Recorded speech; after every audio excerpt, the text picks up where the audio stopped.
Hello everyone, today's tutorial is devoted to cocoa butter tempering.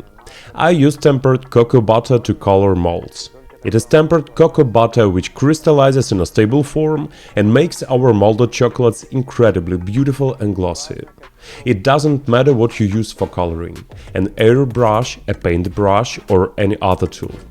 Each cocoa butter color must be tempered at every single stage of coloring.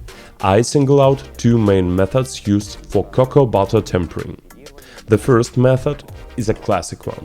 The second one is tempering with creamy cocoa butter. Well, let's look at both methods in order.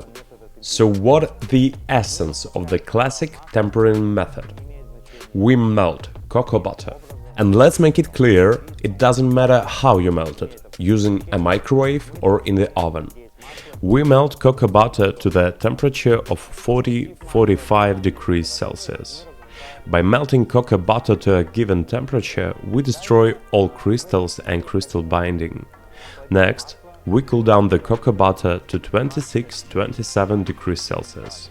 Stable crystals form at this temperature, allowing cocoa butter to crystallize in a stable form. After cooling, we heat cocoa butter to the working temperature at which we will use this cocoa butter for coloring.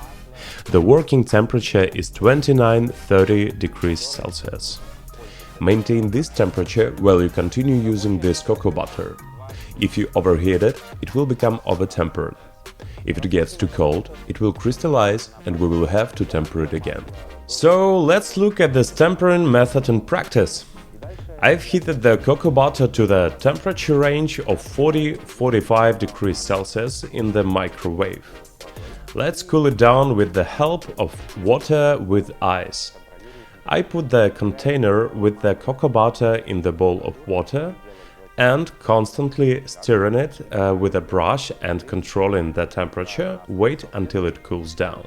When I see that the cocoa butter has reached the required temperature in the range of 26–27 degrees, I take out the container out of the bowl of water, wipe it dry with a napkin and heat to the working temperature with a hair dryer.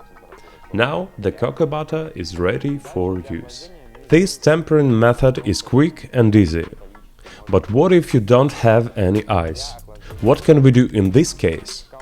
We melt cocoa butter in a microwave oven to the temperature in the range of 40–45 degrees. And to cool it down, we use a separate container, preferably a metal one, or you can grab a glass bowl. Then we place the cocoa butter in this container and stir it with a spatula for cooling. After it has reached the required temperature, we pour it back into the container and bring it to the working temperature with a hair dryer. The second tempering method involves creamy cocoa butter. It is often called cocoa butter silk. Before we move on with this method, let me tell you a little more about what creamy cocoa butter is and how to make it. Creamy cocoa butter is made of ordinary cocoa butter pellets with the help of a special machine. In essence, cocoa butter pellets are held at a certain temperature for a long period of time. The temperature at which pellets are held is slightly lower than the temperature of stable crystals. The temperature I'm talking about is 33.5–33.8 degrees. Being held at this temperature for a long period of time, cocoa butter pellets soften and end up with a creamy smooth texture and gloss. And this is the gloss which gave creamy cocoa butter its second name, cocoa butter silk. Let's move on to the essence of this method. Melt cocoa butter to the temperature range of 40–45 degrees Celsius. Then let's just wait until the temperature drops to 32.5–33.5 degrees. At this temperature, we add 1% cocoa butter silk. Thanks to the texture of the cocoa butter silk, it is very easy to mix it in the tempered cocoa butter. We work at 29–30 degrees Celsius. If you are interested in the equipment used for the production of cocoa butter silk, the most well-known are EZ Temper and Magic Temper. They are from Spanish and American manufacturers. Lots of other options have appeared on the market for the last couple of years, so you can search and find a cheaper and more affordable option for your region. We can do a simple test to make sure the cocoa butter is well tempered. Shed a drop of the cocoa butter on the table and observe how it crystallizes. Stable cocoa butter crystallizes much quicker than melted cocoa butter. Give it 1 or 2 minutes and you will see how the drop is becoming made. You will observe the crystallization phase. The drop is not sticky, it means that the cocoa butter is ready. Don't forget about the working temperature. Let's get down to coloring. What can we do if the cocoa butter failed our stability test? If it's been 2 minutes and you see that the cocoa butter is not even close to being crystallized, temper it once again. And when I say temper it once again, I mean that we need to start over from the very first temperature. We melt cocoa butter and follow the above mentioned instructions. The ambient temperature is important, and not only during the tempering process, but during the entire process of molded chocolate's creation. If you want to get a great result, stick to it. The perfect ambient temperature is 18-20 degrees Celsius. You should always keep in mind the ambient temperature. It is the temperature in the room where you temper cocoa butter, do a stability test, colored chocolates, and in general, where the full cycle of chocolate production happens. I mean that you can temper cocoa butter and do everything perfectly, but the stability test can fail. One reason is possible.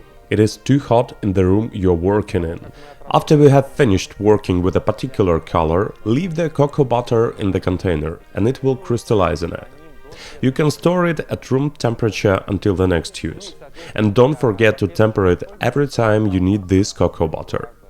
You can temper cocoa butter as many times as you want. So you can prepare cocoa butter of different colors and in large amounts, and, depending on the needs, break off a piece of a colored cocoa butter, temper it and use it. If you prefer uncolored cocoa butter, it is tempered the same way. So just follow the instructions for colored cocoa butter depending on the tempering method.